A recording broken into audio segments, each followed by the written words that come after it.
Dengarkannya. Kami siap mendengarkan sabda Tuhan di dalam nama Tuhan Yesus. Amin.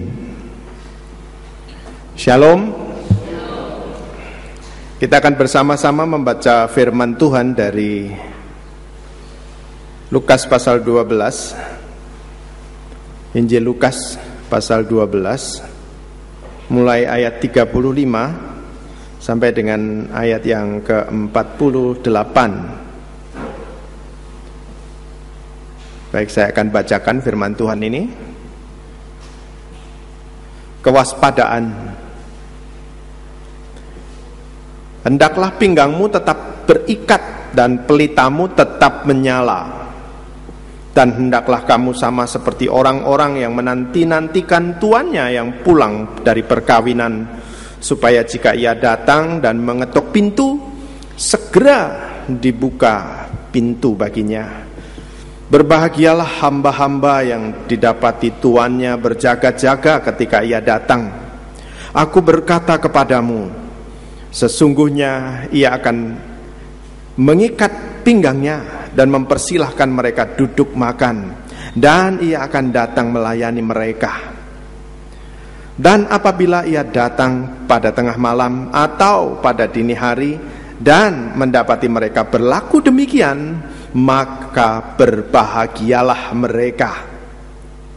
Tetapi ketahuilah ini, jika tuan rumah tahu pukul berapa pencuri akan datang, ia tidak akan membiarkan rumahnya dibongkar.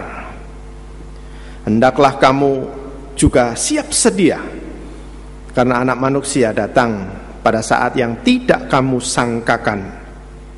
Kata Petrus, Tuhan, kamikah yang engkau maksud dengan perumpamaan itu, atau juga semua orang? Jawab Tuhan, jadi siapakah pengurus rumah yang setia dan bijaksana yang akan diangkat oleh tuannya menjadi kepala atas semua hambanya untuk memberikan makanan kepada mereka pada waktunya? Berbahagialah hamba yang didapati tuannya melakukan tugasnya itu ketika tuannya itu datang. Aku berkata kepadamu, sesungguhnya tuannya itu akan mengangkat dia menjadi pengawas segala miliknya. Akan tetapi jikalau hamba itu jahat dan berkata di dalam hatinya, tuanku tidak datang-datang, lalu ia mulai memukul hamba-hamba laki-laki dan hamba-hamba perempuan, dan makan dan minum dan mabuk, maka tuan hamba itu akan datang pada hari yang tidak disangkakan, dan pada saat itu tidak diketahuinya, dan akan membunuh dia dan membuat dia senasib dengan orang-orang yang tidak setia. Adapun hamba yang tahu akan kehendak tuannya tetapi tidak mengadakan persiapan atau tidak melakukan apa yang dikehendaki tuannya, ia akan menerima banyak pukulan. Tetapi barang siapa tidak tahu akan kehendak tuannya dan melakukan apa yang harus mendatangkan pukulan, ia akan menerima sedikit pukulan. Setiap orang yang kepadanya banyak diberi, daripadanya akan banyak dituntut, dan kepada siapa yang banyak dipercayakan, daripadanya akan lebih banyak lagi dituntut. Amin. Berbahagialah kita yang membaca firman Tuhan, merenungkan dalam hati dan melakukan dalam hidup kita sehari-hari.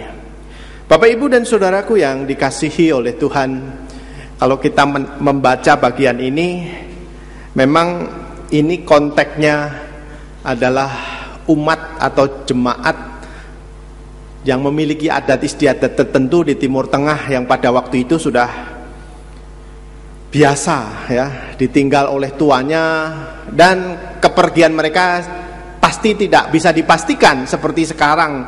Kalau kita punya acara perkawinan, nanti saya akan pulang sekitar jam 10, atau karena kita punya kendaraan, kita bisa menentukan berapa jam kita akan pergi dan pulang. Kadang-kadang juga apalagi menggunakan pesawat dengan ketepatan yang tinggi. Tetapi tentu kita akan menemukan banyak kisah di sini yang jauh daripada sebuah kepastian. Kalau diberikan gambaran tentang perkawinan, itu pun kalau tuannya mau pergi, dia pesan, tuannya juga berjalan, dan pulangnya nggak bisa dipastikan. Bisa di atas tengah malam, bahkan bisa dini hari, bahkan bisa sampai hari besoknya, tergantung. Dan oleh karena itu kita coba melihat sedikit latar belakang dari apa yang ada di dalam firman Tuhan ini. Ayat yang pertama dikatakan, hendaklah pinggangmu tetap terikat dan pelitamu tetap menyala. Ini pesan yang sangat penting. Hendaklah pinggangmu tetap terikat dan pelitamu tetap menyala. Pada zaman dahulu masyarakat di sana menggunakan dua pakaian, pakaian di dalam, lalu satu jubah di luar. Kalau Bapak Ibu sering nonton film Yesus, bisa bayangkan bahwa jubah mereka itu kadang sampai di lantai. Jadi itu tidak mungkin dipakai untuk bekerja. Sangat mudah bagi mereka kalau mengerjakan sesuatu adalah dengan mengangkat jubahnya sampai ke pinggang dan kemudian ditali dengan ikat pinggang itu, sehingga mereka bekerja. Dan itu yang dilakukan oleh para hamba. Para hamba mereka menggunakan jubah, tetapi paling sering seharusnya diikat supaya mereka bisa siap sedia kapan saja tuannya minta bantuan, tuannya menyuruh, mereka bisa mengerjakan. Jadi bagian ini adalah bagian yang memesankan supaya hamba selalu siap sedia melayani. Kalau kita lihat dalam terjemahan bahasa Inggris, di dalam New International Version dikatakan, be dressed ready for service. Kenakan pakaian yang siap untuk melayani. Jadi dalam bahasa Inggris lebih jelas untuk menjelaskan tentang ayat ini. Kita justru pakaiannya itu, jubahnya itu diikat, tarik, digulung, lalu diikat, lalu siap bekerja. Dan tetaplah nyala pelitamu. Dan di sana tentu laki-laki beda dengan zaman sekarang, sudah ditemukan listrik dan lain sebagainya. Mereka tidak punya selain pelita. Dan pelita itu untuk bisa nyala terus juga disediakan minyak. Kalau kita ingat ayat ini, kita juga ingat Matius pasal 25 tentang 5 perempuan bodoh dan 5 perempuan bijak. Hendaklah engkau menyediakan lampu pelita dengan minyaknya. Itu dibutuhkan kebijaksanaan. Ini menarik sekali. Apa yang disampaikan oleh firman Tuhan dengan perintah ini adalah supaya hamba-hamba selalu dalam kondisi siap menunggu perintah, siap melayani siang maupun malam.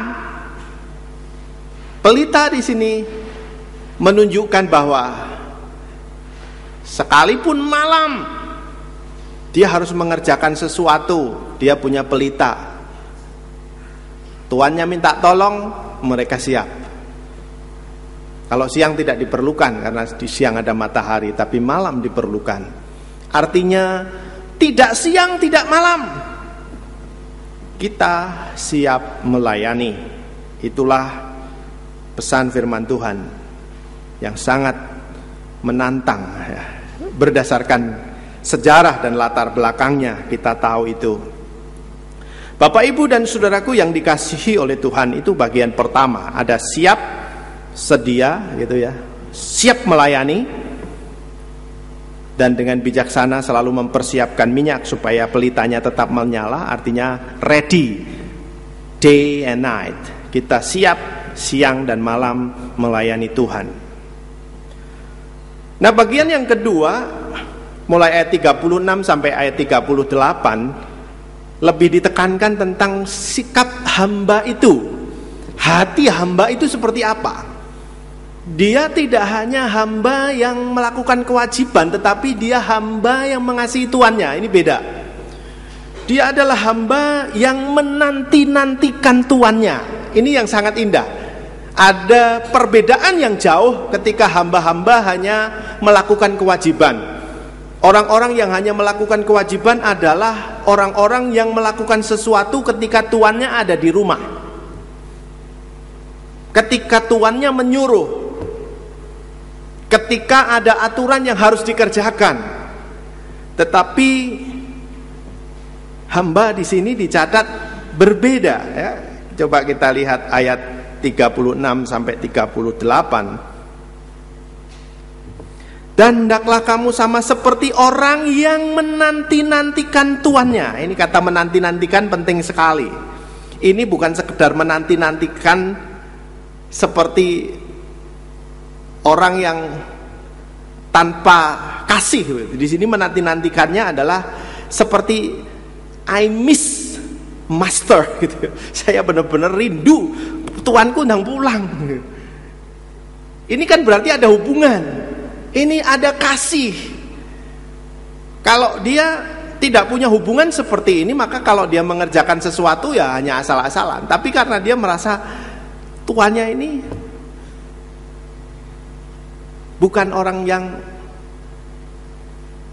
biasa-biasa, tuannya ini mesti luar biasa, yang dikasihi oleh dia, yang dihormati oleh dia, yang disayangi oleh dia. Kalau pergi, dia ikut mikir, tuanku udah sampai di mana ya gitu. Saya enak-enak tidur. Nah, dia enggak tidur, dia jaga pintu. Jadi gambaran orang dulu, dia jaga pintu sampai ngantuk-ngantuk, sekalipun ada pelita di sampingnya.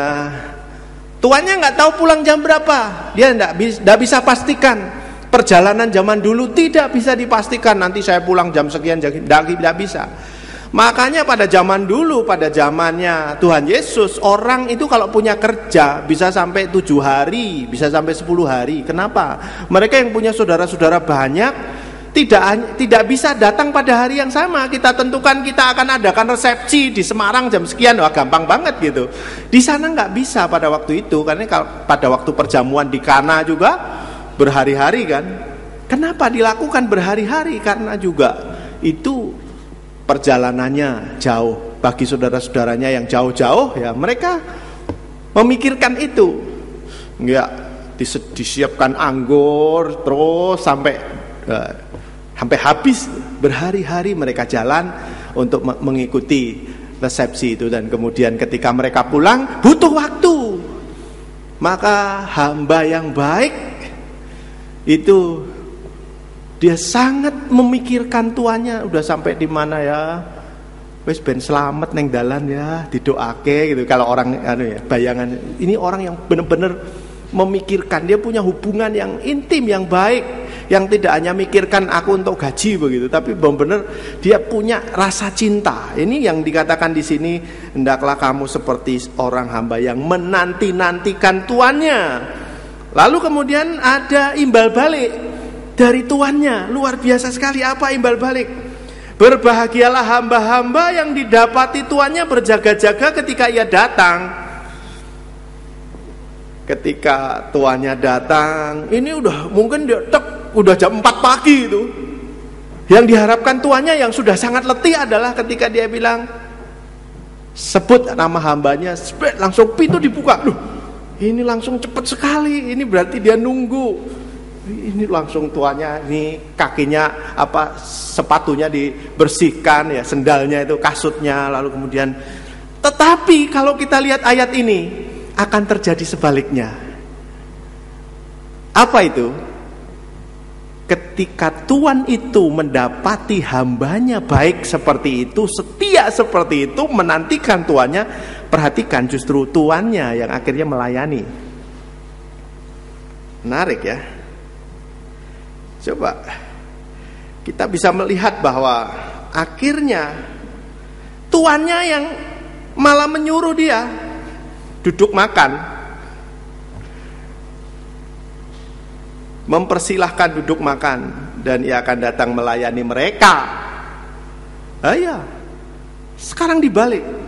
Ketika tuannya itu datang, bukan hanya hambanya yang baik, tuannya jauh lebih baik. Kita kalau bayangkan hubungan kita sama Tuhan Yesus nih ya kayak gini. Kita ini berharap kadang-kadang kita yang nggak baik aja, kadang hidupnya nggak bener, Tuhan ini udah terlalu baik. Sekarang ini hamba yang menanti-nantikan. Hadiahnya besar sekali, rewardnya besar sekali. Datang dilayani oleh tuannya. Kok sok begitu ya, tuannya luar biasa sekali. Dia juga capek jalan gitu. Tapi karena dia lihat ketika saake yo iki nunggu iki mau wis mangan taurung gitu ya, nunggu aku sik melek kayak gini gitu ya. Perasaannya tuannya juga tahu. Bapak Ibu dan saudaraku yang saya kasihi dalam Tuhan. Jadi selain sikap siap sedia melayani dan tetap menyalakan pelita bagi kita itu, tetapi kita juga punya hati yang menanti-nantikan Tuhan dengan penuh cinta, dengan kerinduan. Tuhan, kapan kau datang aja itu. Gak tahu kita, tapi ada kerinduan, tapi ada kehausan, tetapi ada rasa kangen yang luar biasa yang terjadi karena kebaikan dari Tuhan ini tidak bisa dilupakan semua kebaikannya. Bahkan pada waktu dia pergi sekalipun, hamba-hamba ini mengerjakan semua yang harus dikerjakan. Ada bonus tentu. Kalau kita nanti lihat baca ayat selanjutnya, bonusnya tidak hanya tuannya datang lalu kasih peduli sama mereka, tetapi kalau hamba-hamba ini sudah sekali, 2 kali, 3 kali mereka itu setia jaga pintu, setia nantikan tuannya, 1 kali tuannya akan bilang, kamu akan saya angkat jadi pengawas atas semua hamba yang lain. Nggak bisa sekali terus kemudian nggak bisa begitu. Nah, kadang kita juga gitu, wah siap melayani, ya siap melayani kayak ombak gitu, sergep pas lagi sergep, shoot, lalu baru itu ngilang, nggak ikut lagi melayani. Ada ombak lagi, shoot, melayani lagi. Bukan seperti itu. Kalau kita lihat belajar ayat ini, enggak konsisten ketika melayani Tuhan. Itu benar-benar siap, selalu pelitanya menyala, menantikan sewaktu-waktu kapan Tuhan datang. Enggak peduli ngantuk-ngantuk pun, sedikit-sedikit ada gerak, Tuhan datang, ternyata masih kucing lewat gitu ya. Artinya dia masih bisa selalu terjaga. Saya percaya hamba ini juga manusia, dia punya lelah, tetapi karena cinta dan kasihnya dia menantikan. Ini juga bagi kita mungkin sering terjadi pada waktu kita mau kedatangan tamu yang tidak jelas jamnya. Jam berapa sih? Tapi sekarang sudah mudah karena telepon sudah sampai mana. Coba bayangkan yang dulu sebelum ada telepon, kan di sini, kok lagi tanya belum ada, jemput belum ada, ya kadang seperti itu. Tapi untuk sekarang kita masih bisa melihat jadwalnya, jamnya, nomor HP-nya dihubungi mudah. Tapi zaman dulu tidak bisa seperti itu. Dan itu sebabnya konteksnya, gambarannya seperti yang disampaikan oleh firman Tuhan ini. Seperti tuan yang pergi ke perkawinan, pulangnya nggak tahu jamnya, harinya bahkan. Dan kemudian ketika dia pulang sudah letih, dia sangat berharap ketika dia bilang sekali ketok langsung segera dibuka. Berarti ini orang ini jaga-jaga dari tadi, dari kemarin. Ini luar biasa. Kalau siang dia tetap kerja, tetap menyingsingkan jubahnya, tetap. Nah, ini luar biasa. Kalau kita lihat ayat berikutnya, ayat 39 sampai ayat 40, kita melihat penggambaran tentang kedatangan Tuhan seperti pencuri. Gambaran ini aja, gambaran. Kalau ada orang tahu kapan pencuri datang, pasti mereka akan jaga-jaga gitu. Tentu gambarannya beda dengan sekarang ya. Beberapa waktu yang lalu Ketika saya masih di desa itu, saya melihat ada orang yang buat, waktu itu sih walet ya, lawet apa walet ramudeng, pokoknya itu dibuat begitu. Pokoknya kalau maling boleh buka, jebol, nanti dibuat lagi, dibuat lagi sampai maling itu sampai pagi sampai siang nggak bisa jebol lagi. Itu punyanya orang Kudus tapi di desa sana. Jadi saya ingat itu. Jadi zaman modern ini orang bisa mengandalkan kekuatan bangunan untuk tidak bisa dibobol. Lalu saking mangkelnya itu nggak tahu dikasih apa ya, di jalur-jalurnya itu dikasih gas, pokoknya ben mati, ben rak metu itu, saking dia mangkel. Nah itu zaman sekarang. Jadi kita juga nggak bisa bayangkan kayak zaman sekarang orang bisa dengan proteksi sebegitu tinggi, punya alarm, punya pengaman, macem-macem. Zaman dulu pencuri datang, kalau orangnya tahuan nggak siap, udah gampang aja ya. Kayak zaman dulu kita punya rumah gedek ya. Kalau zaman dulu kami rumahnya gedek gitu. Jadi kalau pulang terlambat pintu dikunci, itu saya buka-buka itu gedeknya digini-gini kayak bisa saya masuk gitu. Ya, ini orang desa masih bisa masuk. Apalagi anak kecil kayak saya, berarti saya waktu kecil agak ndridik ya gitu ya.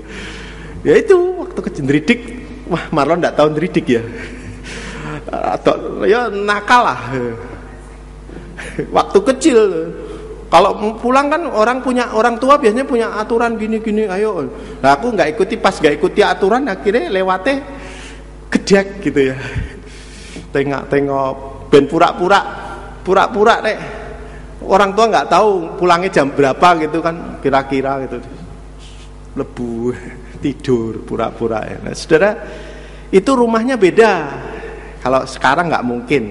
Kalau zaman dulu begitu orangnya nggak siap, udah orang bisa dengan mudah merusak rumah ya, gitu. Secara umum ya. Jadi rumahnya tidak seaman dan sekuat sekarang. Dengan mudah bisa dibongkar bagian-bagian yang harus dibongkar. Bisa dari atas, juga bisa dari kita ada orang yang bawa orang sakit aja itu dengan 4 orang dia bisa membobol dari atas begitu. Kalau yang maling-maling ya memang pinter-pinter. Tapi ini kita tidak bicara maling, kita cuma menekankan waktunya yang tidak disangka-sangka. Jadi jangan salah, jangan diperumpamakan ini Tuhan Yesus diumpamake itu ya enggak. Ini cuma Tuhan Yesus datang seperti, jadi kedatangannya dari segi waktu tidak disangka-sangka. Itu yang disampaikan. Artinya lagi-lagi mengharapkan kita siap sedia. Waktunya tidak bisa ditentukan oleh kita, waktunya ditentukan oleh Tuhan. Seperti dikatakan tentang hari dan saat itu, tidak ada seorang pun tahu, anak manusia pun tidak, hanya Bapa sendiri ya. Pernah disampaikan oleh Pak Marlon ya, Pak Marlon pernah menyampaikan di PA Pria itu. Jadi dalam keberadaannya sebagai manusia, Tuhan Yesus benar-benar kenosis. Dia benar-benar membatasi ya, untuk kemuliaan yang penuh ya, seperti Bapa ya. Dia secara manusia dia tidak memiliki kewenangan untuk tahu semua masa depan, meskipun pada akhirnya kita lihat juga Tuhan Yesus tetap maha tahu pada waktu dia ada di bumi. Ada orang yang hatinya ngomong Tuhan juga tahu begitu ya. Kadang kita memang tidak bisa membatasi seperti apa, kadang Tuhan Yesus memang maha tahu juga waktu dia di bumi gitu, tapi kadang dia mengungkapkan benar-benar bahwa hanya Bapa sendiri yang berhak untuk memberitahukan hal ini. Dan itu artinya mengenai kedatangannya benar-benar Bapa yang menentukan kapan saatnya. Orang Kristen harus siap sedia. Kita harus berjaga-jaga. Lalu bagian yang ayat 41 sampai 46. Di bagian ini kita melihat tentang hamba atau pengurus rumah yang setia dan bijaksana ya. hamba atau pengurus rumah yang bijaksana. Kita bisa melakukan hal yang baik sewaktu-waktu, kadang-kadang begitu. Tetapi yang sulit adalah konsisten. Kebaikan itu dilakukan terus-menerus. Itu artinya setia dan bijaksana. Tidak hanya sesewaktu, tidak hanya kadang-kadang, tidak hanya jika memungkinkan. Ini ada bahasa-bahasa yang mungkin membuat kita merasa kebaikan kita lakukan saat kita mood, saat kita senang, saat kita diberkati, atau apa saja kita bisa katakan. Tetapi Tuhan tidak mengharapkan yang demikian. Tuhan mengharapkan kita setia dan bijaksana. Terus secara konsisten melakukan secara berkesinambungan. Maka firman Tuhan juga memberikan kekuatan, memberikan semangat supaya terus-menerus orang itu melakukan kebajikan yang terus-menerus.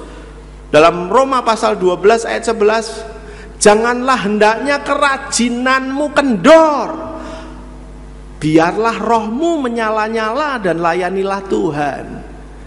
Itu artinya disemangati terus, diberi kekuatan terus, diberikan dorongan terus menerus, ada konsistensi, ada kesetiaan. Kalau kita bilang setia, kira-kira berapa tahun kita dikatakan setia? 5 tahun dikatakan setia? 40 tahun dikatakan setia? Sampai kapan kita dikatakan setia? Sampai berapa lama kita bisa disebut orang yang setia? Inilah sulitnya kata setia ini. Rupanya setia itu hanya dimaknai jika dia terus-menerus melakukan itu sampai akhir hayat. Itu baru setia. 80 tahun setia, kemudian umur ke-81 gak setia, setia apa enggak? Gagal kan? Ini berat sekali kata setia ini. Jadi setia dan bijaksana. Saul yang begitu baik pada awalnya dibilang ya luar biasa gitu, ya gagah, ya tentara hebat gitu. Tapi di kemudian hari dia mengakhiri hidupnya bukan dalam keadaan setia. Maka Rasul Paulus selalu memberikan contoh dan bahkan memberikan dirinya sebagai gambaran mengenai diriku, darahku sudah mulai dicurahkan, aku sudah mengawali pertandingan yang baik gitu ya. Sudah hampir mencapai garis finish dan sekarang telah tersedia bagiku mahkota loh. Itu kan dia mau bilang sekarang saya di dalam segala penderitaan, saya terus berjuang untuk tetap setia sampai akhir nanti saya dijemput Tuhan. Itu yang dimaksud setia dan bijaksana. Bapak, Ibu, dan Saudara yang saya kasih dalam Tuhan, ini membukakan kepada kita kata setia rupanya tidak sekedar dihitung dengan berapa tahun. Wah, saya setia, dia setia sudah 10 tahun, sudah 20 tahun. Tapi setia itu berarti bahwa dia ada sampai sekarang ini, terus menerus, dan dia sampai besok, sampai Tuhan panggil. Itu baru namanya setia. Orang Kristen selalu jatuh bangun. Ada grafiknya, kadang naik, kadang turun. Saya ingat teman saya waktu bertobat bersama ya. Saya bertobat bersama dengan teman-teman saya di Manado waktu itu. Daerahnya Pak Marlon itu saya ngerti bener itu, karena daerahnya Pak Marlon itu kalau di Malalayang saya dulu pernah di Bahu, itu hanya batas jembatan begitu. Kira-kira itu tempatnya orang lempar-lemparan berkelahi. Yang dari Malalayang lemparin batu orang Bahu, yang dari Bahu ke Malalayang. Repotnya kalau orang Malayang kesulitan karena pasarnya di Bahu, repot sekali. Dan itu sering terjadi. Istri saya kenapa nggak betah di sana? Karena istri saya selalu melihat orang tiba-tiba lari bawa parang, wih gitu. Istri saya panik gitu. Saya sudah biasa lihat seperti itu ya. Hal-hal ya. Tapi sekarang mungkin sudah baik-baik orang Manado. Saya ingat teman saya di sana, dia gini. Dulu dia bertobat sama-sama dengan kami. Beberapa waktu kemudian ketika saya ke Manado lagi, ya, waktu itu sudah sama istri saya coba tanyakan beberapa teman saya yang pada waktu itu bertobat, ada beberapa di antaranya udah dia sudah jadi pang mabo lagi. Pang itu orang yang suka, itu pang mabo, orang yang suka mabo. Pang minum tukang, ya itu. Sudah balik. Dan jangan heran kalau di Manado beda, suasana mabuknya beda. Kalau dia orang yang pernah bertobat kayak gitu, mabuk pun lagunya rohani. Dia nyanyi, suaranya masih bagus. Puji Tuhan gitu, tiba-tiba suaranya nggak ada nih, orang tadi di mana? Udah diselokan Bapak Ibu. Lagunya rohani. Mabuk dia. Ini nggak siap sedia. Dia bilang dari awal, kemudian jatuh. Dia dibutuhkan lagi pembaharuan dan dikasih pemahaman bahwa setia itu adalah sampai akhir, bukan seperti gelombang yang wah luar biasa, lalu dia jadi orang Kristen yang sangat hebat, yang rohani, yang seperti malaikat, lalu kemudian mandelup pakai tok monondi itu. Nggak bisa. Itu yang dikehendaki Tuhan. Kita ikut melayani terus, tidak mudah, mutungan ya, ini kan yang sering terjadi itu kan. Wong Kristen itu gampang apa itu? Mutungan ya. Orang suka bafeto, tak terjemahkan Manado langsung. Suka bafeto, mutungan, gampang sekali, cinggung sedikit sudah. Ini masalah. Gak pelayanan gara-gara temannya. Salah besar. Urusan kita ini kan kita sama Tuhan. Kita yang rugi. Lah kalau kita punya masalah dengan teman kita yang gak ke gereja, kita yang rugi. Kita punya masalah dengan teman biasa, kita jadi gak ke gereja, jadi gak pelayanan, kita yang rugi. Sudah saya bilang, jangan kita kalah, tapi kita kalahkan dengan kebaikan. Kita cintai kembali mereka. Kadang-kadang memang harus terjadi. Besi menajamkan besi dan orang menajamkan sesamanya. Kadang-kadang memang harus begitu. Kumpul orang memang mesti ada gesekan. Kalau nggak mau ada gesekan, pergi di gunung, doa, berpuasa, bertapa di sana, nggak ada gesekan ya. Kita di dalam jemaat mesti ada. Tapi itu maksudnya adalah supaya kita semakin hari semakin dewasa. Besi menajamkan besi itu mengasah. Begitu kita kemarin cek kita nyinggung orang molong, saya tersinggung. Lain kali saya mikir-mikir, oh dia kalau saya ngomong gini dia tersinggung. Lalu saya mulai pikir-pikir, lain kali jangan buat dia tersinggung, ya kan? Jadi tidak sama. Saya menyadari ya bahwa saya ini orang yang ekstrovert, orang yang opo-opo langsung keluar begitu. Nah kadang-kadang semua itu tak gawe guyon. Tak gawe guyon artinya aku jarang membuat banyak hal jadi kayak serius, nggak bisa. Tetapi ada orang yang dia memang tidak selalu kita lagi ngomong serius ternyata iya ya menyinggung juga ya. Saya baru menyadari itu kelemahan saya. Kadang saya itu suka guro ya, model Pak Sadarman di sini, gitu ya kadang. Itu kadang bagi tertentu baik-baik saja, kayak orang kayak saya paling seneng kayak gitu karena kita hampir sama dalam hal-hal seperti itu. Tapi ada orang-orang tertentu kayak gitu ya. Ini perlu sekali kami menyadari. Tetapi jangan mandek. Kadang-kadang pelayanan kan berhentinya justru di situ. Tok, lihat tersinggung sama sana, nyanyi. Suara sebelahnya nggak cocok, aku tak pindah, ganti kan? Ini kenyataan-kenyataan yang kemudian membuat orang kemudian patah dan merasa tidak diterima, perasaan tertolak. dan kemudian dia mundur.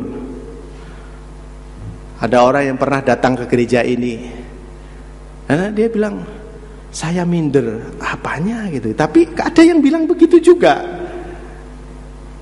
Apa cara kita menyambut? Apa dari dia sendiri? Kadang kita memang selalu harus belajar mendengar setiap rintihan hati yang mungkin tidak terucap. Tapi mungkin kalau kita ramah, kita bisa menolong mereka. Jadi kalau kita bicara siap sedia, itu artinya tidak siang, tidak malam. Jubah harus terus diikat di sini. Siap selalu sedia bekerja. Pelita harus menyala meskipun malam, siap untuk menyambut Tuhan datang. Jangan lengah, jangan sembrono. Nganggap Tuhan sudah pergi. Dari dulu 2000 tahun yang lalu Tuhan bilang juga mau datang, ya kan? Sejak Yohanes sudah bilang Tuhan segera datang, ya. Sampai sekarang sudah 2000 tahun. Wah, kita bisa ngomong seperti itu akhirnya. Kenapa? Hati-hati. Ini adalah anugerah. Kalau Tuhan memberi waktu kepada kita, Tuhan memberi kesempatan kepada kita, itu artinya Dia sayang kepada kita. Dan Dia memberi kesempatan kepada kita supaya kita berjuang dan setia sampai akhir, dan mengisi setiap hari-hari kita dengan penuh iman, dengan penuh pengharapan. Kita harus terus memikirkan kesinambungan kesetiaan kita setiap hari. Jangan sampai menjadi orang Kristen yang mudah tersinggung lalu berhenti. Tersinggung tidak apa-apa, diomongke aja, lalu nanti diperbaiki, kita saling melayani lagi, jalan lagi gitu. Harus baik, harus setia. Kadang juga ini yang terjadi di mana-mana. Di Jepara sih tidak terasa gitu. Di tempat-tempat lain gini. Pada waktu dia jadi majelis, dia rajin sekali. Begitu dia tidak jadi majelis, hilang. Yang nggak ikut pelayanan, nggak ikut, itu ada di beberapa gereja. Termasuk ya ada beberapa dari tempat pelayanan saya dulu. Kemarin saya tanyakan, loh mana ini si anu 1, 2, 3. Oh ini yang majelis kemarin ya. Mereka tidak datang. Jadi sudah pilihan majelis baru, majelis yang lama ini nggak mau ke gereja. Beberapa ada yang mau. Hal-hal seperti ini nggak boleh terjadi. Supaya kita bisa lihatnya ke atas. Siap sedia menanti-nantikan kedatangan Tuhan. Kata menanti-nantikan adalah menanti dengan rindu, menanti dengan sangat kangen seperti itu sama Tuhan. Kiranya benar-benar hari-hari kita diperkenan oleh Tuhan. Roh Kudus sendiri yang memampukan kita untuk terus berjalan melayani sampai akhir hidup kita. Dan ketika kita ditemui oleh Tuhan, kita ditemui dalam keadaan, hei hambaku yang baik dan setia. Saatnya bisa diangkat jadi pengawas atas hamba-hamba yang lain, atau langsung dibawa ke surga untuk diberikan hadiah. Asal kita setia, Tuhan kita jauh lebih baik. Dia tidak akan hitung-hitungan. Dia datang sudah capek kasarannya. Kalau tadi Tuhan, ternyata Tuhan itu datang dan balik malah melayani hamba-hambanya. Ya, kayak orang yang baik-baik tuh, kalau pergi ninggal ke rumah, lalu anaknya udah nunggu. Orang tuanya juga tahu. Terutama engkong emak itu paling pinter, kalau pergi mesti bawa oleh-oleh untuk cucunya ya. Wes langsung keluar aja gitu. Jadi dimanapun dia pergi ada pikiran itu, ada pikiran saya punya cucu, nanti lucu, nanti apa, ya ada banyak. Nah Tuhan jauh lebih baik dari itu, lebih baik dari engkong emak. Tuhan Yesus dia balik, dia akan siapkan hadiah, dia akan siapkan hal-hal yang jauh di luar dugaan kita. Tugas kita setia sampai akhir, menanti-nantikan dengan rindu kedatangannya. Amin. Mari kita berdoa. Terima kasih Bapa. Kami sungguh